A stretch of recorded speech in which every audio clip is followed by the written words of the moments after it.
ओ भाइ कोक्रोच त आमामामामामा।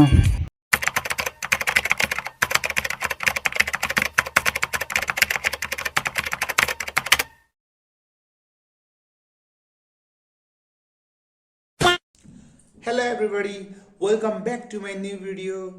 आज चाहिँ म हाम्रो घरको कोक्रोच साफ गर्न गइरहेको छु। So let's go guys.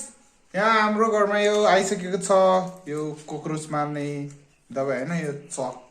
अब यो चक चाहिँ देखाउने त हामी यहाँ पुरै यो कबोर्डमा पुरै दल्ने छौँ। अनि कोक्रोच कति निस्किँदो रहेछ त यहाँबाट भनेर हामी तपाईँलाई भिडियोमा देखाउने छु। गाइज यो चक होइन अलिक पोइजनस हुन्छ, त्यसैले हामीले हातमा पन्जा लगाउनको लागि यो प्लास्टिकको प्रयोग गर्छौँ र मास्कको साटो हामीसँग छ रुमाल।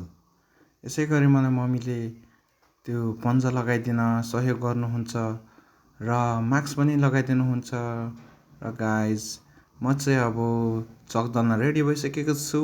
Let's go guys. चक हातमा आइसकेको छ र अब मैले यो चक चाहिँ जता पाएँ त्यतै दल्दिने छु र कक्रोचहरू चाहिँ म देखेर भाग्ने छन् गाइज। सब लोग हाथ पकड़ो, भागो!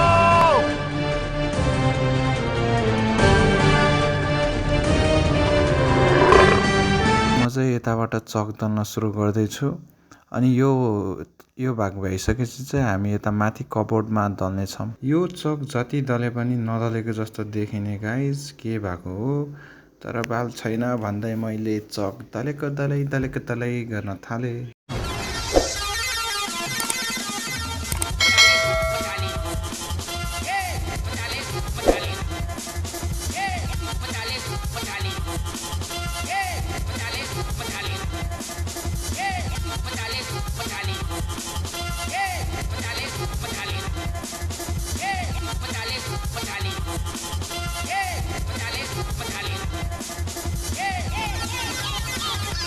धुम्म चाले भन्दै गाइज मैले माथिको कपड त दलेर सकेँ र अब तलको पाली मैले तल कपड दल्दै गर्दा मैले एउटा कक्रोच भेट्छु गाइज। भने त्यसपछि म धुम्म चाले भन्दै दल्न थालेँ।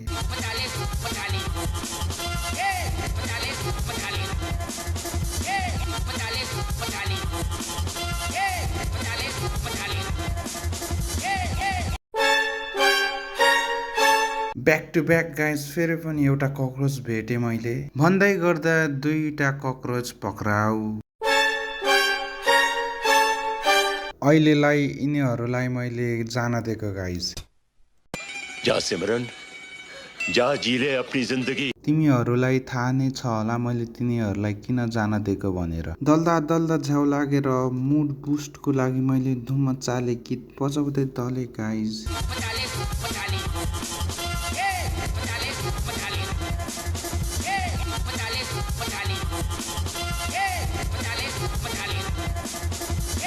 धुम्म चाले भन्दै गाइज हामीले यो कबोर्डको सबै भागमा दलेर भ्याइसक्यौँ र अब यो टेबलको पाली भन्दै यसो रमाइलो गरौँ भनेर मैले यहाँ आरआइपी रिप कक्रोचेस डाई भनेर लेख्दै गर्दा फेरि मलाई यसो डेथ नोटको लाइट यागामी जस्तो भाइ राखे गाइज।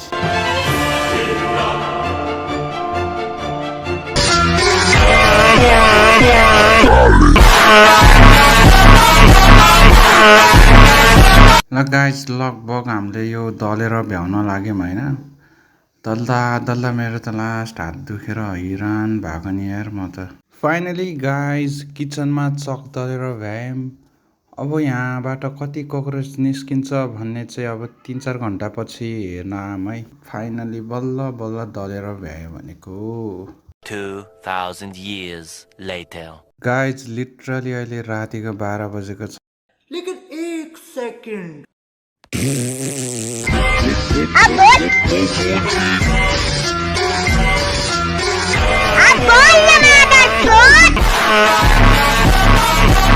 र देख्न सक्नुहुन्छ हजुरहरूले यहाँ कोक्रोचहरू एक गर्दै उत्तानो परेर मरिरहेको छ। यिनीहरू जिन्दै छ, अहिले यिनीहरू फेन्ट छ, बेहोसी हालतमा छ।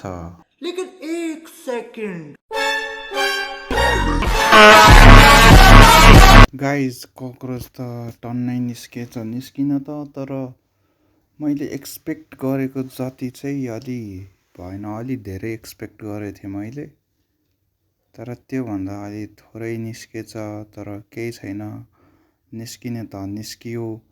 अब सबै यिनीहरूलाई पढालेर म एउटा ठाउँमा जम्मा गर्छु है गाइज।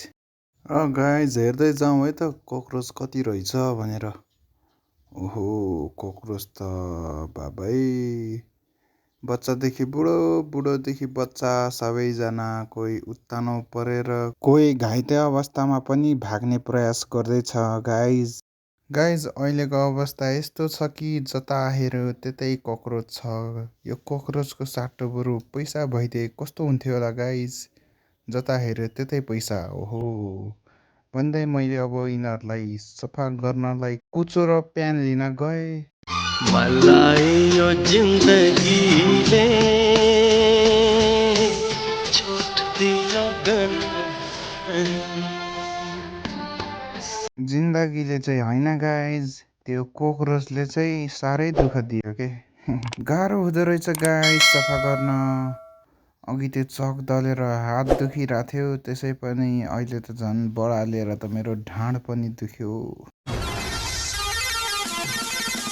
गाइज बढाल्दै गर्दा त 12 बजेदेखि त 1 पो बजेछ कसरी। तर केही थिएन, मैले भ्याउन लागिसकेको थिएँ गाइज बढालेर। ल है गाइज फाइनल रिजल्ट यहाँ आइसकेको छ।